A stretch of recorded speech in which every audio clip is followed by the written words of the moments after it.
میکنی؟ اشتباه گرفتی.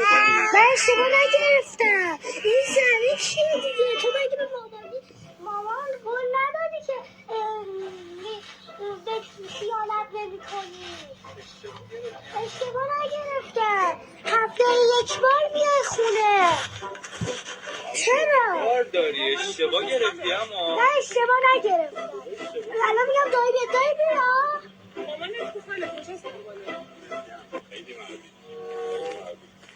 شده دوباره کردی اون خانم اومدی بیرون بچه‌ت داره شوهرتونه چی میگی آقا اشتباه گرفتی بابا از اونایی که میام پول میکنم بابا از اونام به خدا چی میگن اینا؟ بابا اشتباه گرفتی چی میگی اما مامان میگیم جدا شد بابا چی داری میگی میفهمی آقا خواهرت کجاست؟ بابا حالا مامانت کیه یعنی چی به قرآن داره اشتباه میگه تو برای باور نداری هر کی بیاد بگه آقا برو قرآن برو آقا برو قرآن برو اما برو نه وایسا مامانت تو بگو بیا بگو تو تکس دارم میگم تو باور نداری منو وایسا مامانش بیاد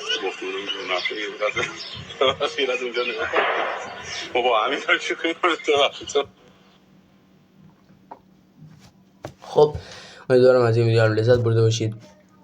دمت گرم که لایک بکنی، نیاز به سابت دارم. اگر این ویدیو هم جذاب بود یه کامنت جذاب هم برام بذار اگه دوست داشتی.